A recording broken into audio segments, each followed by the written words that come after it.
What I want to do today is pretty ambitious, so we'll see if we get through everything. But I do want to tell you some about the research that I've been doing in Ecuador on this project, Host-Migrant, Peacebuilding in Ecuador.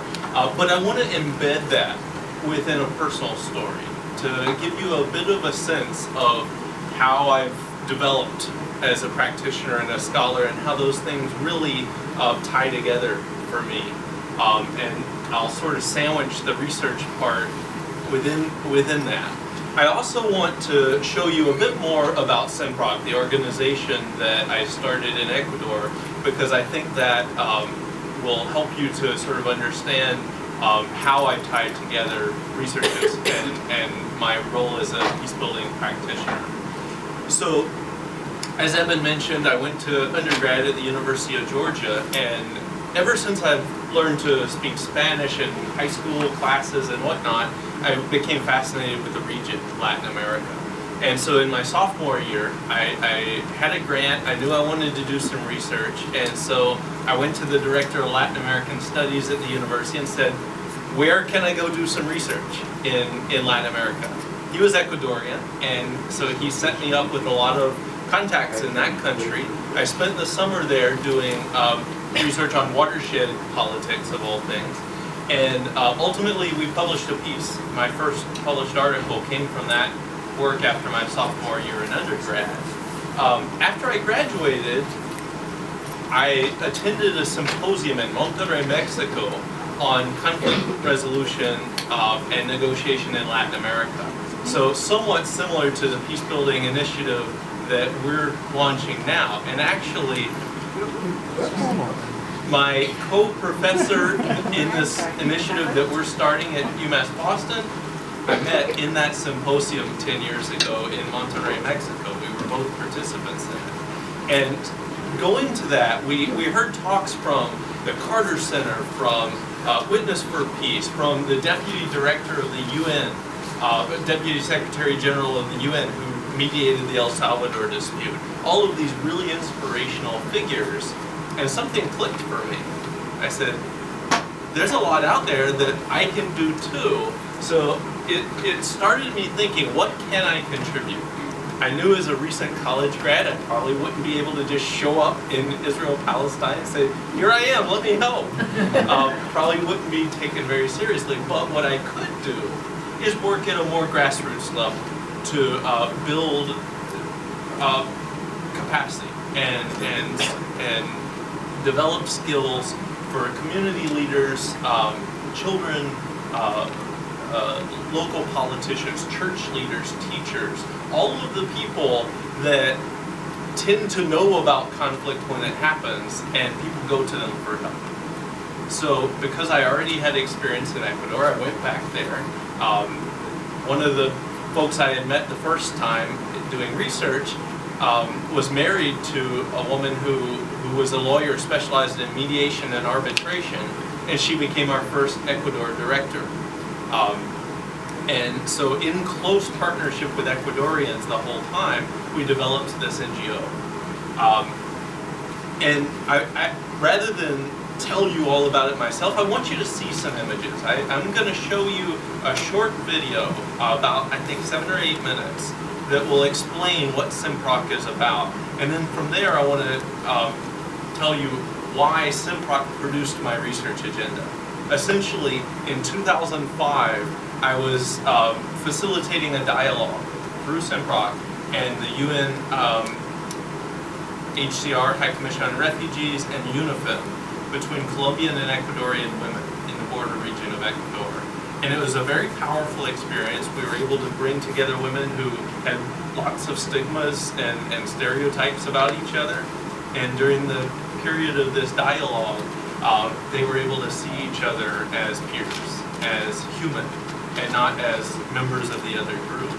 And I started to want to know why that worked. What would make it work? What kind of organizations could promote that kind of dialogue and transformation? So that's when I decided I wanted to go to grad school and be able to ask those bigger questions. So that's what's to come. Let me show you this overview of CEMPROC so that you can see the images. and hear the voices.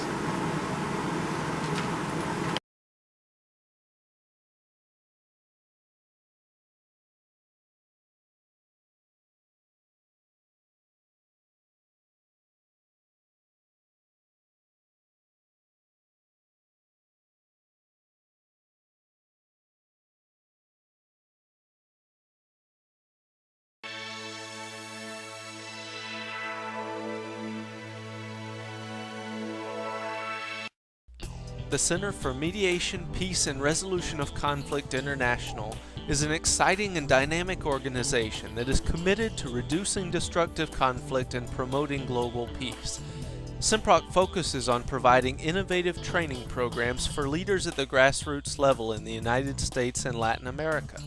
By training community leaders in mediation, negotiation, and communication strategies, CEMPROC empowers local actors to become effective peacemakers. Based in Cumming, Georgia in the United States, CEMPROC is a growing organization led by a dedicated team of volunteers and staff. Through community leader training, children's programs, research, study abroad programs, and mediation, CEMPROC is partnering with individuals and groups across the globe to resolve conflict and foster peace. Together we're creating peacemakers, one person at a time.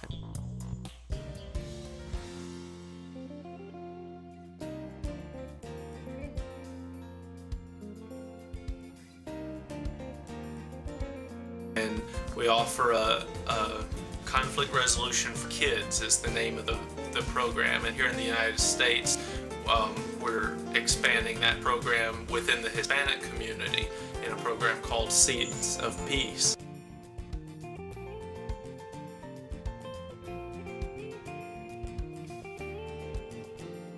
Y nació el proyecto de Crecer en Paz, que es una iniciativa nuestra como fundación, que es entrar en colegios y escuelas para brindar a los niños herramientas para fomentar la paz. Formamos un grupo de chicos como promotores de paz. Después ellos empiezan a solucionar los problemas que se producen dentro de las instituciones. Tradicionalmente se ponía este rol en los profesores y en las autoridades, pero por experiencia se vio que no es tan efectivo porque ellos se sentían saturados de más trabajo y era necesario más bien liberarles un poco de esa responsabilidad y poner esta herramienta sobre los niños. Resultó ser extremadamente efectivo porque los niños se motivan con mucha facilidad, les encanta también brindar ayuda.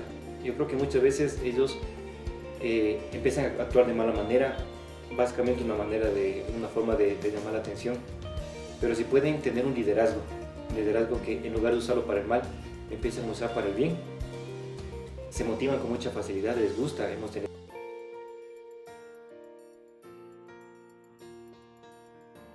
y también testimonios de los que eran antes acosadores, que molestaban, golpeaban a los otros niños y se convirtieron en promotores de paz, que incluso han ido a otros colegios para fomentar esto porque se sienten que tienen que replicar en otros lugares también. Porque aprendimos muchas cosas divertidas y también aprendimos sobre la mediación, los conflictos, cómo arreglar todo eso. Cantamos, aprendimos sobre las estrategias, cómo solucionar un conflicto, entonces todo era muy divertido y todos llegamos a una solución gracias a la mediadora.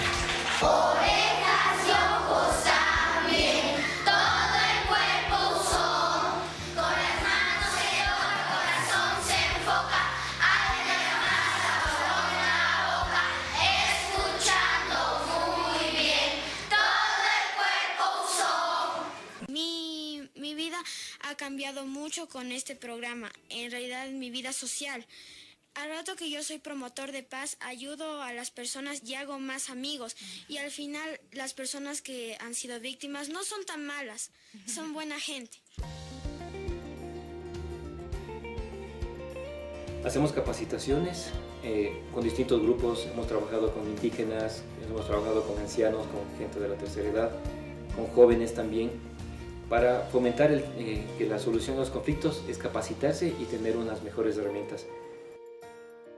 So that's what we're really all about, is creating a society prepared for peace through grassroots training of community leaders who will become the resources in their own areas of influence. And basically, the simplified approach that we take is we want to figure out when someone's in a conflict, who are they going to go to for help? We want to find those people and train them so that they're equipped with the tools and techniques that they need to help others resolve conflicts in a sustainable and effective, peaceful way.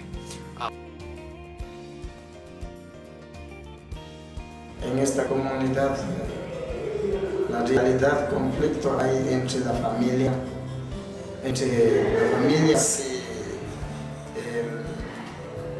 disgustos, a veces por las herencias, pedazos de tierras, terrenos. Entonces, hay varios conflictos que podríamos colaborar hacia la comunidad. Pues yo sé que con este grupo que recibieron durante estos 4 días o 5 días, creo que se me va a ayudar a solucionar. El grupo mismo se va a tener la práctica. El grupo mismo ya conoce el camino de solución de conflicto.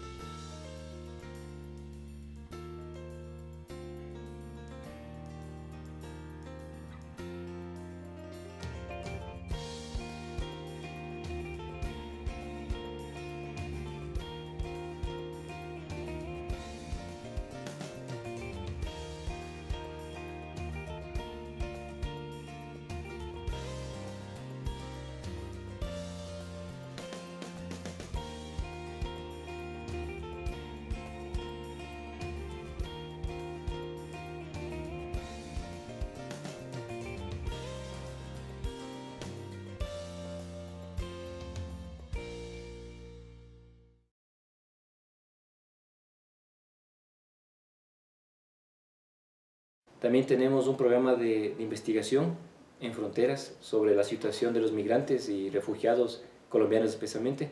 Esto a mí en lo personal me llegó muy profundamente, a pesar de que nosotros tal vez hemos crecido con no sé, convicción de que de pronto el colombiano es malo, el colombiano viene a hacer cosas perjudiciales para nuestro país. Y es como algo muy común y es como, bueno, todo el mundo cree que eso es lo correcto. Pero al contactar con ellos, al mirar su realidad, ver la manera como desempeñan su vida, cómo están con sus hijos, de pronto ya deja de ser el colombiano, sino de pronto entiendo que ese se llama Juan.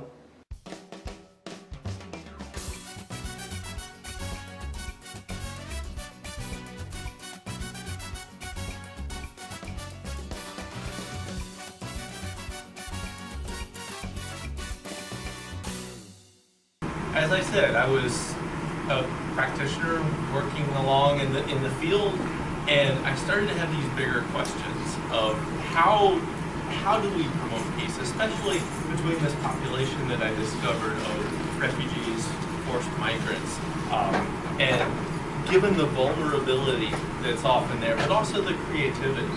I wanted to be able to unpack those strategies. So that's what I've been researching for the past few years. And I want to give you some of what I've found as part of that research.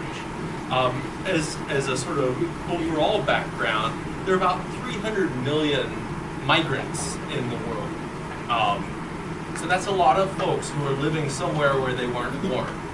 Out of curiosity, if you are a migrant, by which I mean someone who wasn't born in the U.S., can you raise your hand?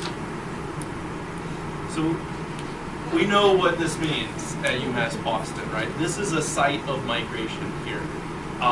Unfortunately, we also know that sometimes when a group of people crosses borders into a new country, hostility and even violence can be the reaction. Sometimes it's integration and welcome, sometimes it's not.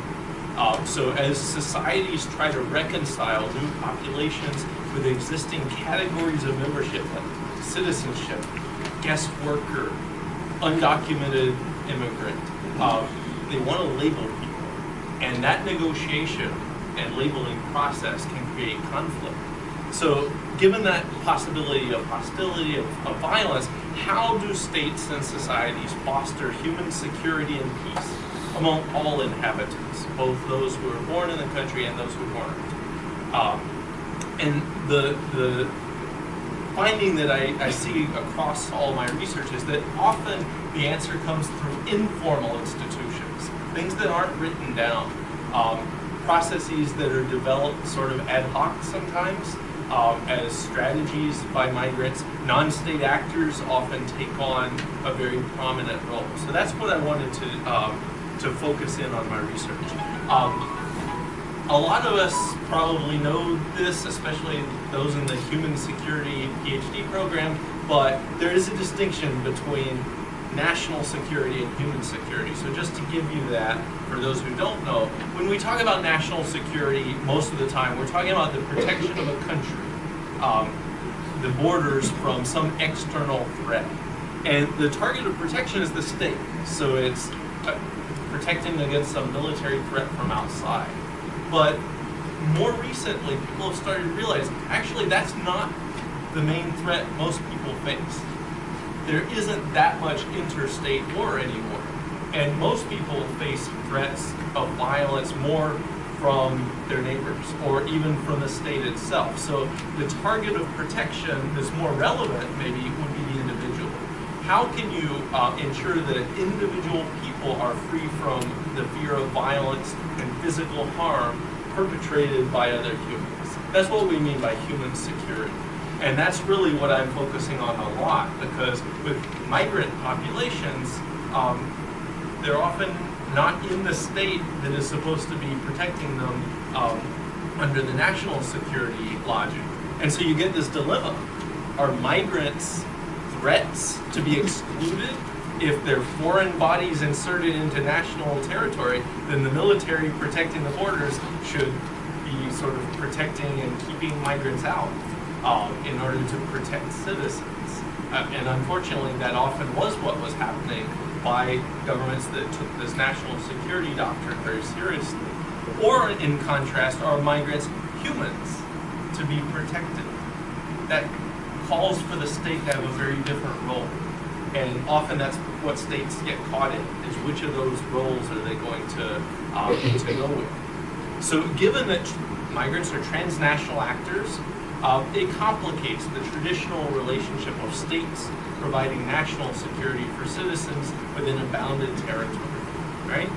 I should mention I've been referring to a couple of concepts here that you might question me on. I've been lumping together security, and you saw earlier on peacebuilding was the title. Those are not the same thing. So security, being freedom from violence, protection from violence, is necessary for peace, but it's not sufficient. If you're constantly in fear of being attacked, you're not going to be at peace with your neighbors. But having police or military around doesn't necessarily promote peace, right? So in order for genuine peace to happen, it also has to have the development of relationships and institutions within society that will promote positive and just relations among different people. And that will help to ensure that violence doesn't reoccur in the future, right? So one sort of shortcut way of thinking about that is what I call the 3RP of peacebuilding. We want to look at access to rights, that different groups recognize each other as legitimate human and deserving of respect, that people have access to resources that they need for a sustainable livelihood, and protection, which is the security piece, right? So when I talk about peace building, this is sort of some indicators of what that will look like. You also hear me talking about migrants as a category. Now, I certainly recognize there are legal differences between refugees, who are recognized by the state as fleeing violence in their home country for specific reasons, and migrants as a general category. In the Ecuadorian context, though, a lot of these get lumped together. And one person I talked to said refugees are essentially immigrants with sadder stories. This is actually a text analysis of an open-ended question on a survey. What is the difference between refugees and immigrants? And the bigger the word, the more frequently it was mentioned. And you can see some patterns if you speak Spanish. Some of them are cognates enough that you can tell the difference. Problems, violence, country, difference, leaving. All right, so there's this recognition that it's people who leave one country and come into another, but the problems, the violence, difference, those words are not only associated with refugees, all right? They're sort of mixed together. People have this perception of conflict when they talk about immigration in Ecuador. And so while recognizing the legal differences, I want to be able to talk about some of the things that other kinds of migrants have in common with forced migrants.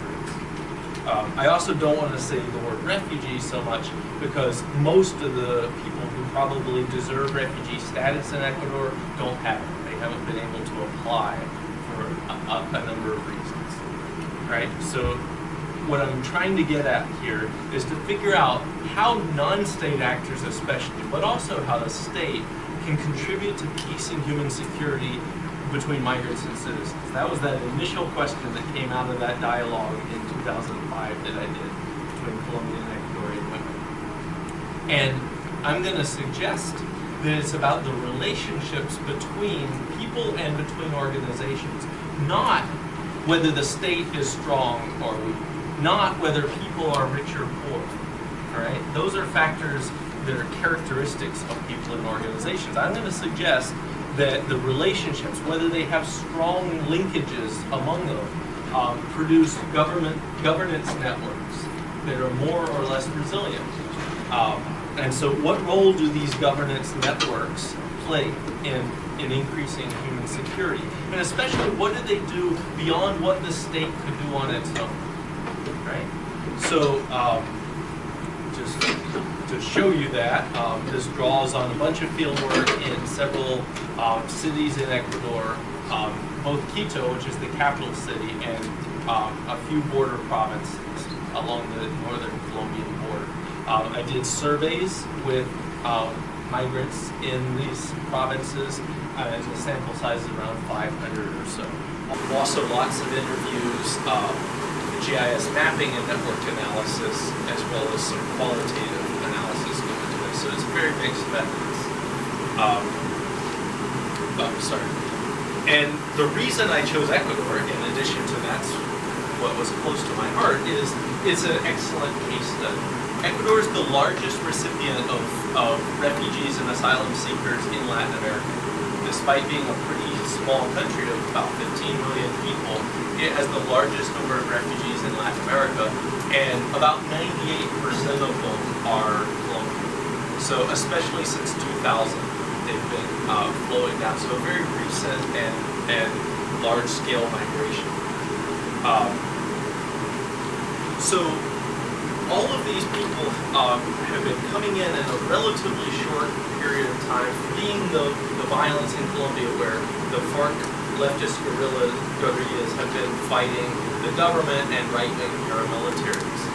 After they cross the border, either by bus or by foot, Colombian forced migrants often remain in those border regions, either because they don't have enough money to go further, they may have other Colombians that they know along the border that they can stay with.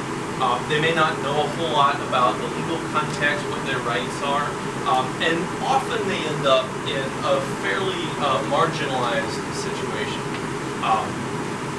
A lot of migrants remain trapped in a legal limbo, where they haven't been able to access the formal asylum process, or they may not even be eligible for formal refugee status, even though they're fleeing violence for other reasons. So this exacerbates their vulnerability to violence and their marginalization within society.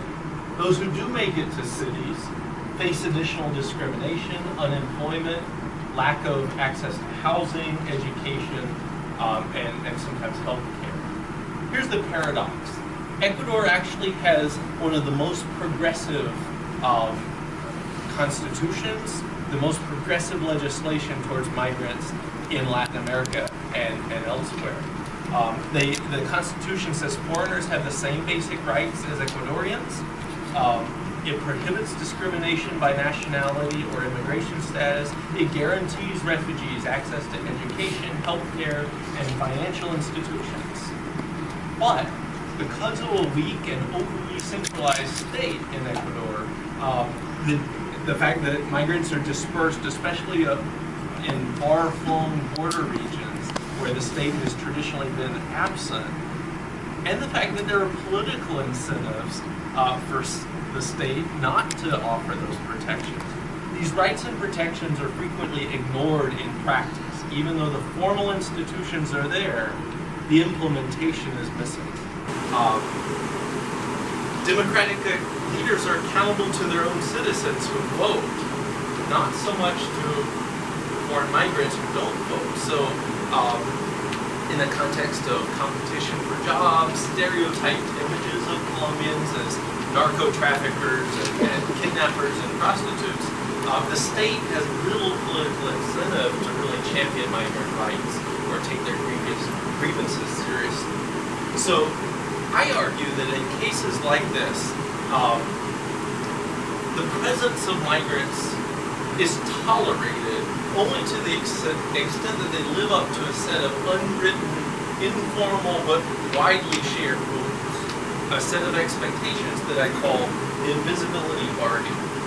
So the presence of a large migrant population is tolerated if they're contributing some economic benefit desired by the host population, such as cheap labor needed in farms or factories, which is part of the argument in the context of the U.S. immigration debate, bringing scarce skills into the country. Colombians in Ecuador are usually perceived as being very entrepreneurial and good business people. So this would be an example. Or even their presence sometimes brings dollars in terms of international assistance dedicated to refugees, also can benefit their host societies. So if there's an economic contribution, and there's also an expectation that migrants remain politically and socially invisible.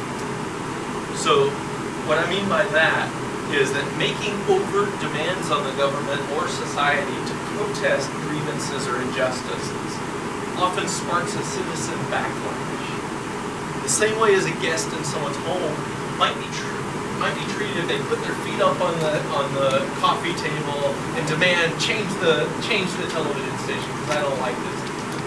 People would probably not like that and say, you're a guest in my home, you should, I set the rules here.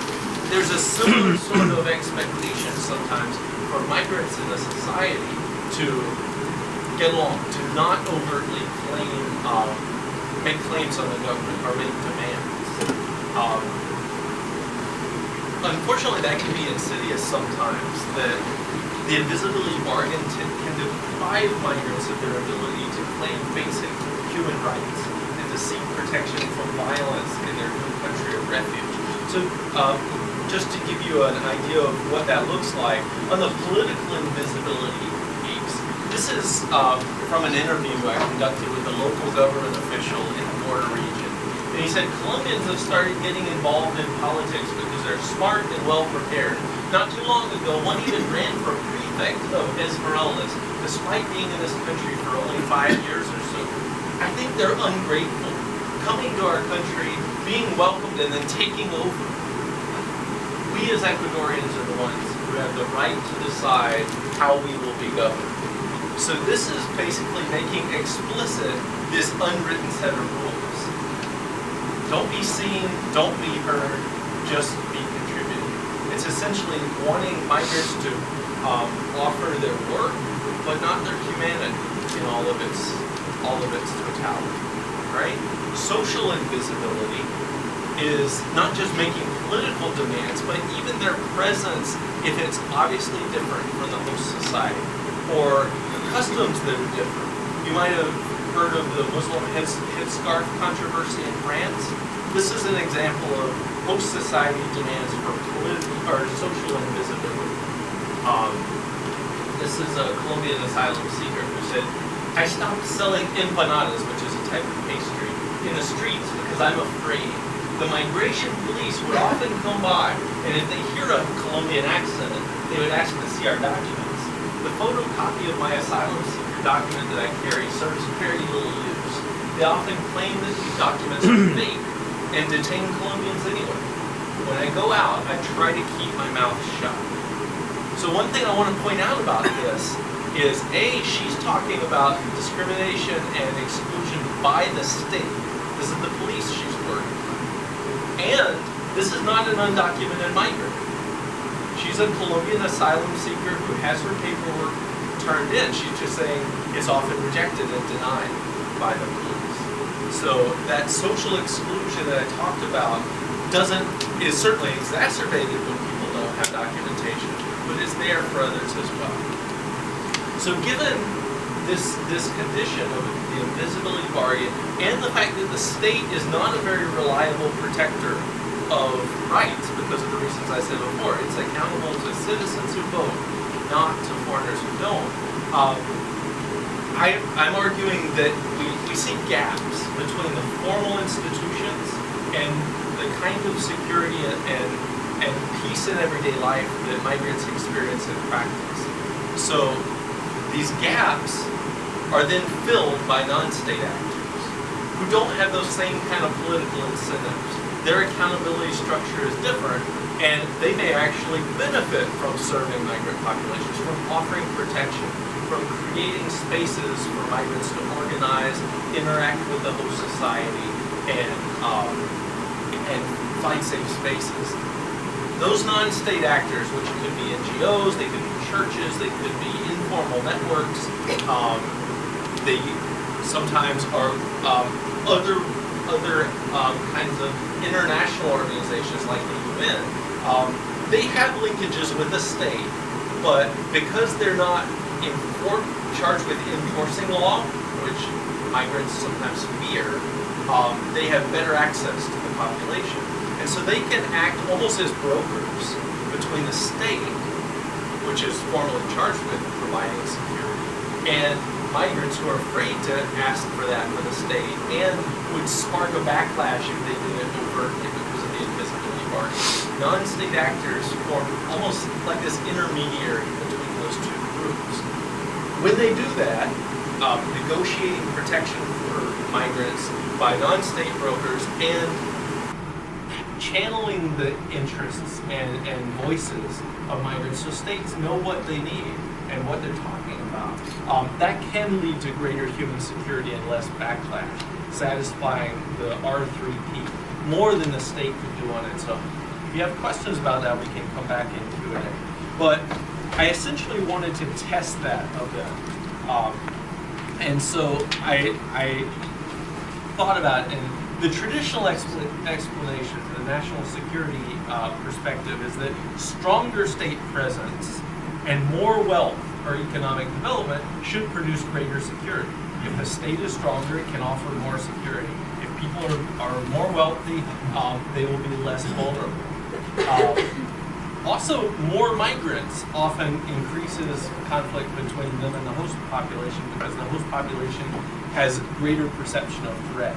So I wanted to see whether that argument was more persuasive or my argument about networks that are forming between these non-state actors. So to do that, I actually want to compare three different Ecuadorian cities. Quito is the host, or the capital city of Ecuador. Esmeraldas here on the coast near the Colombian border, and Lago Agrio here in the Amazon jungle, also near the border. Quito obviously has a much stronger state presence and capacity, a lot more wealth. The colors on the map indicate poverty, essentially, the unsatisfied basic needs index. The darker the color, the worse off they are. So according to the traditional explanation, we would expect there to be more peace, greater human security in Quito than there would be in these border provinces. Actually, that is different than what we find. I actually am arguing that that it's really the relationships between organizations and how well they can channel the interests of migrants and get resources to them when they need it. That resilient network is what explains what will produce security and peace or not. So these diagrams that I'm showing you now are actually mapping the networks of organizations in these 3 cities. I asked all these Colombian migrants that I was interviewing, where have you received help? What are the names of the organizations you've received help from? And then I took all that data and looked at which organizations share migrants.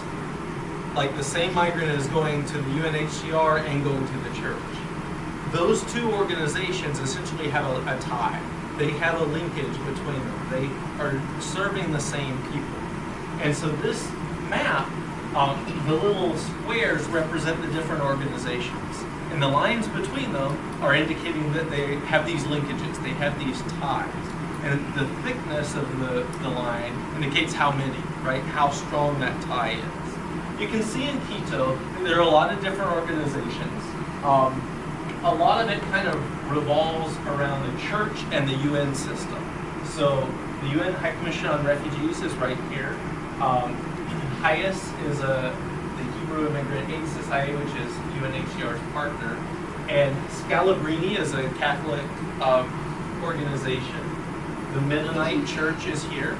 So a lot of Quito has this, but there are lots of other organizations that are kind of peripheral. And you can see over there lots of organizations that are not tied into the network really at all.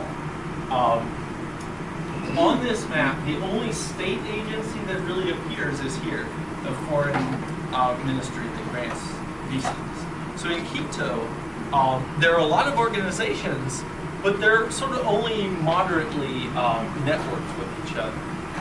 Contrast that with Lago Agrio. You see the difference? Lago Agrio is much smaller compared to Quito of 1.5 million. Lago Agrio is about 50,000 people. But the organizations all talk to each other. They're very densely networked with each other. And they meet weekly to talk about cases, representatives from a lot of the organizations. So if someone doesn't really know what they're doing, but they come to a migrant organization, like an organization of Colombians, and says, help, that organization may not have the resources to help them, but they're networked with the UN High Commission on Refugees. And then they can then direct them to all of these different points in the network because it's very densely networked. In Quito, there are a lot more places to go first. So if you start off with an Ecuadorian friend, then go to the ministry, then the Jesuit service, and then here, and then the UNHCR. It's a much more indirect path, right? And then finally, Esmeraldas on the coast is the least networked of all. It's centered almost all around the UN High Commission on Refugees system, but it's also smaller, right? So what kind of outcomes do we get from these 3 cities? Okay. Remember our R3P? Those are the factors we're going to look at to see, was there more peace or less peace? So in terms of rights, I asked migrants, have you experienced discrimination since you came into the country? And look at the difference. In Quito, 83% of the people said, yes, I've experienced discrimination. Lago Agrio, poorer, much further away, much less state capacity, but only 60% said they experienced discrimination. So rights were better for people in Lago Agrio than they were for people in Quito, migrants in Quito. Resources, we already know that Quito people tended to do better, right? There were fewer people on poverty wages, earning less than $2 a day than there were in the provinces. In terms of recognition, I asked, in general, what's your perception of Ecuadorians? So what's your view of the other group? And in Quito, only about 1/3 had a positive view of Ecuadorians, whereas in the 2 border provinces, about 2/3 did. So the relationship between the groups was better. in the provinces, and especially in Lago Agrio, again, where they had that nice dense network, compared to Quito, which had a more dispersed network. Right? Finally, protection. Have you been the victim of a violent crime since coming to Ecuador? In Quito, 37% had been victim of violent crime, whereas in Lago Agrio, only 24%. And just to reinforce the network connectedness, I counted up how many different organizations people were connected to, and there's a higher number in both Esmeraldas and Lago Agrio compared to Quito. So Quito is the least networked when you look at an individual level, right? So essentially what I'm taking from this is that when there is a network that is robust, it provides lots of access points for people to find help. They may not know who the providers are of security and peace in the state, but they know their neighbor who who goes to a church, and that church is connected to the human rights ombudsman. So just to give you an anecdote of how this worked to actually foster human security, there was a Colombian asylum seeker who came into Ecuador a few years ago and sought help from a Colombian organization, a group of Colombian refugees, and said, can you help us out? And they did. They helped them find housing and a job, and also hooked them up with a legal aid organization in Quito that was able to go with them to the asylum seeker hearing to seek refugee status. But that person who came in had a death threat put against them by the Águilas Negras, which is a paramilitary splinter group from Colombia, who followed them into Ecuador, tracked them down, and sent them a death threat. They also sent a death threat to the leaders of the Colombian organization and the executive director of the legal aid clinic. But because of this network factor, the legal aid clinic was meeting weekly with the UN High Commission on Refugees, also with the police and with the state. And so they were able to very quickly make some calls, and the UN High Commission on Refugees was able to resettle both the original asylum seeker and the leaders of the Colombian organization to a safe third-party city and offer them protection. That's very unlikely to have happened if the asylum seeker just went straight to the police, right? For the same reasons we saw earlier. So that's how this networking happens. Also, the spaces that are formed by these different kinds of organizations connecting both with migrants and with each other provide safe spaces for interaction between Ecuadorians and Colombians as they seek to accomplish shared goals. So in the dialogue that I talked about before that I facilitated between Colombian and Ecuadorian women, during the course of that week, they were learning about conflict resolution skills and leadership and violence prevention, but they were doing it together. They were learning substantive stuff, but they were also overcoming their sort of prejudices towards each other and reshaping their views of each other. One woman at the end of the week, an Ecuadorian business leader said, I had a bad experience with some Colombians who were abusive and abrasive, and I began applying that negative image to everyone. We must break this destructive image and mental frame toward Colombians. Another Ecuadorian community leader said, many of the stereotypes that Ecuadorians and Colombians have of each other are reinforced by the media and by the socializing civil society. The negative images that all Colombians are criminals and prostitutes and that all Ecuadorians are lazy and unpunctual are strengthened by ignorance, but that's not how things are. So having this site of interaction between an NGO, the UN High Commission on Refugees was also a co-sponsor of the dialogue, and the local municipal government brought together these folks, was able to convene them, and really helped to overcome some of their stigmas. I just want to show you, beyond an anecdote, that pattern holds up in the survey data. I asked people, remember I asked about the general perception of Ecuadorians, whether you have a positive, negative, or no opinion. I also asked them, do you ever interact with Ecuadorians? And if so, where? So those people who had no interaction with Ecuadorians had much higher levels of negative perception towards Ecuadorians. More than 70% had a negative perception. Nobody had a positive perception of Ecuadorians if they had had no interaction.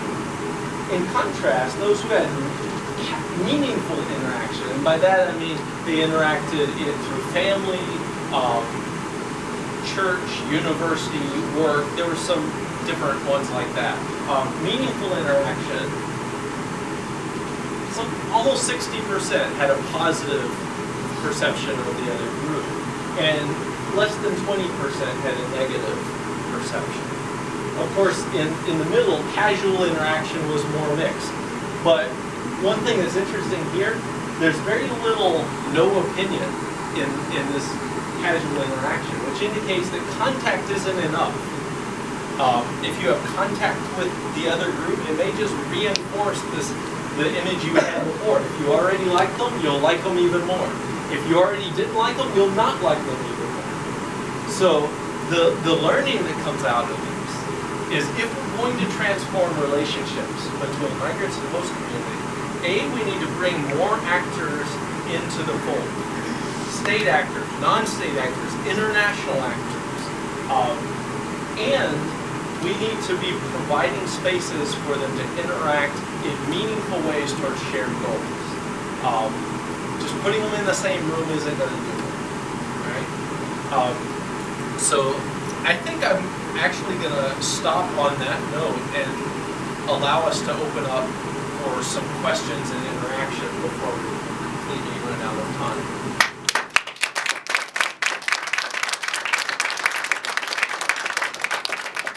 And since I may not have a chance to sort of wrap this part up once we open for questions, the fact that all of this learning in Ecuador has produced these kinds of lessons, and my own experience with CEMPROC and with study abroad in college is what sort of led to the motivation to launch this program in Ecuador this summer. And we're going to be exploring issues like this. How can populations who cross borders transform the conflicts that they have? How can countries transform their conflicts across borders? Ecuador's had border disputes with both Colombia and Peru. And how can environmental challenges that cross borders be resolved based on sort of transnational challenges? So I would encourage you to think about applying for that this new initiative that we have. It's a great opportunity to learn in the field, get out of the classroom into a much bigger classroom abroad. It's done in English. If there are Spanish-speaking speakers, I'll translate for you. So there's more information in the back, and I would encourage you to think about it and ask some questions if you want. So we got time for questions. I just want to promise everybody Food has a lot of common ground, shared love of soccer, of coffee, all of those things. To the extent that I started asking interviewees, how can you even tell the difference between Colombians and Ecuadorians? And that feeds into the social invisibility part. Where does this expectation of social invisibility come from if you can't tell the difference? And I got some interesting responses to that. One was Colombians, the accent is the main marker of difference that distinguishes them. They talk faster, more louder, with fewer sort of diminutives in their words. One interviewee said Colombians tend to be sexier. I wasn't sure what to do with that. So, but I agree. At least with but all of those kind of markers of difference, even though they're very tiny and minor, get latched onto.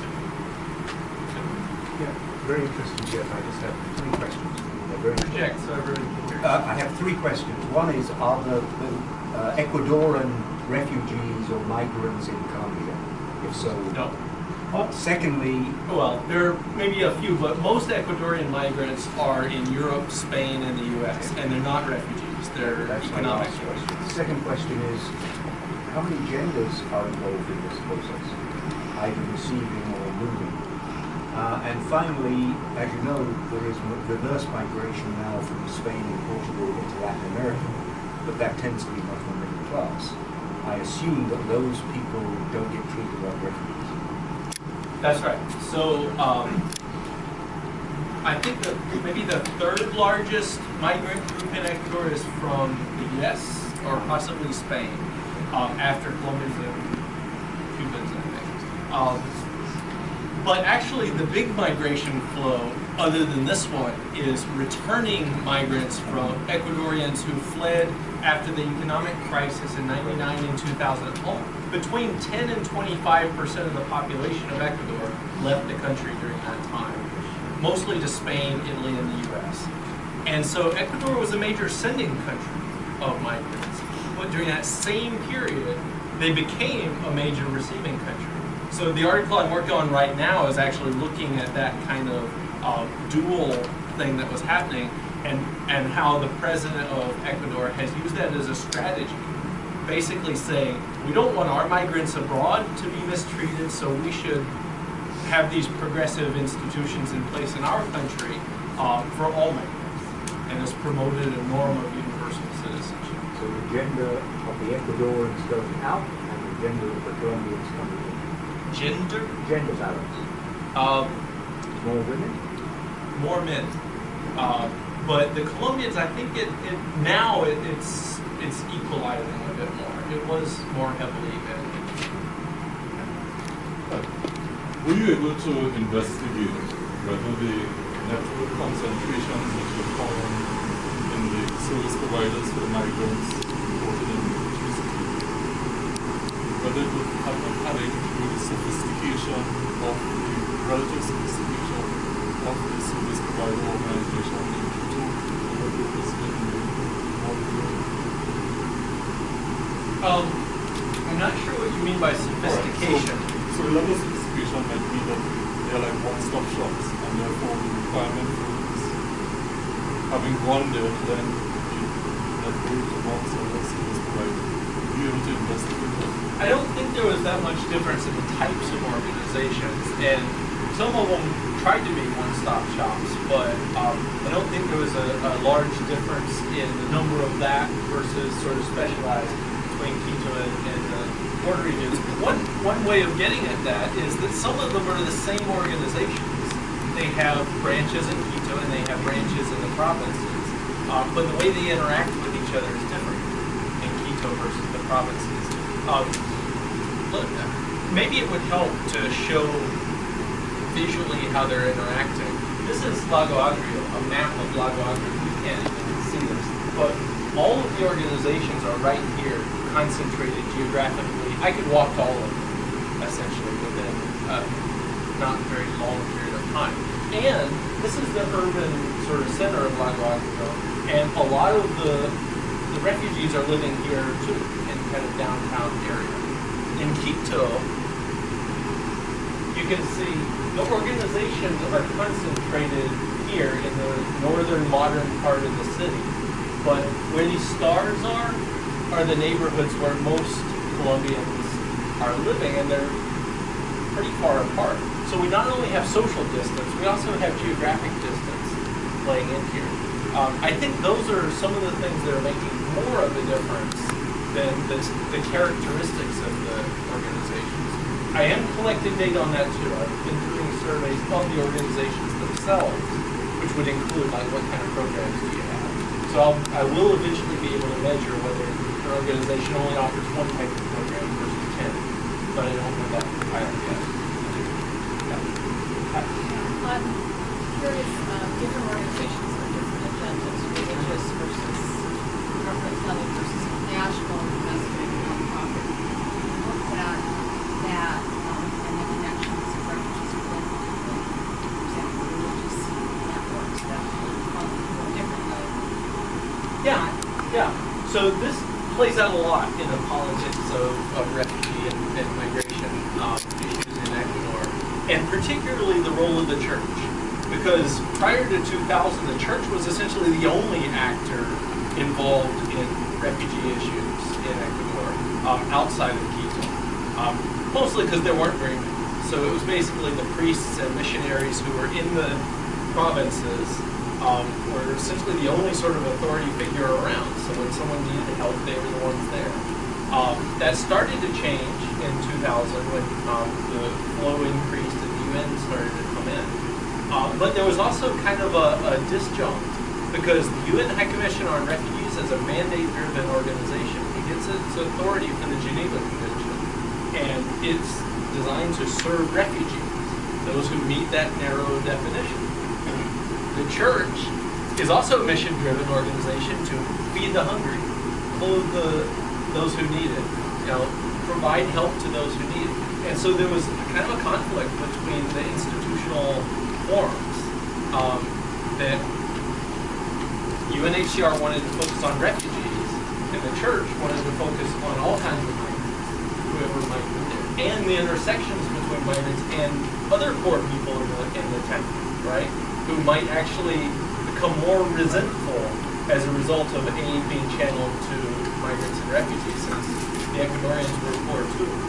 So I think I will give credit to UNHCR that over time they learned a lot. So they started out with this narrow focus and began to develop a do no harm approach, and said, even though it's peripheral to our central mission, we don't want to make it worse, so we're going to provide some aid based on the population. So not just to people who have refugee cards, but also to others who need it, who are maybe forced migrants who haven't yet gotten a refugee card, and also to Ecuadorians who are their neighbors and people around them. And that has helped. It has helped to put more resources in development and to not stigmatize and drive wedges between those groups.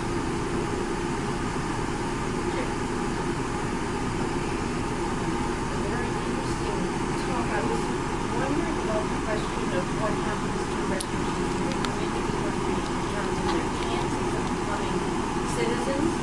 I know I spent time in Denmark, for instance, which is very liberal in terms of allowing refugees in, but actually very draconian in the kind of requirements necessary to become a citizen. You have to definitely prove that you're fluent in the language, know the history, know the culture, prove you're Danish, even if you're Somali. And there's very little notion of, like we have about Irish Americans, Italian Americans. You never hear hyphenated anything from them.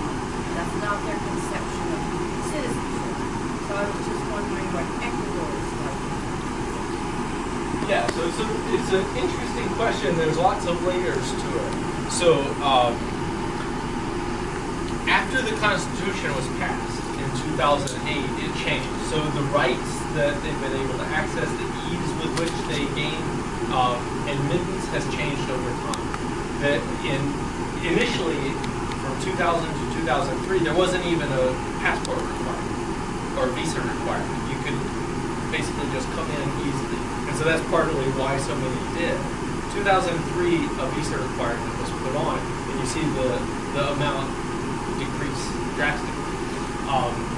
Correa, the president of Ecuador, has tried to open that up some with the Constitution. And so I believe it's 5 years living in the country as a sort of legal immigrant. You can apply for citizenship. But the vast majority of Colombians aren't doing that because they don't see themselves necessarily as permanently there. And they've come in on a refugee status. So, and it's so recent that most of them haven't even been there long enough. So the vast majority, it's not about citizenship. It's just about having a sort of legal status to be there for a while. I think that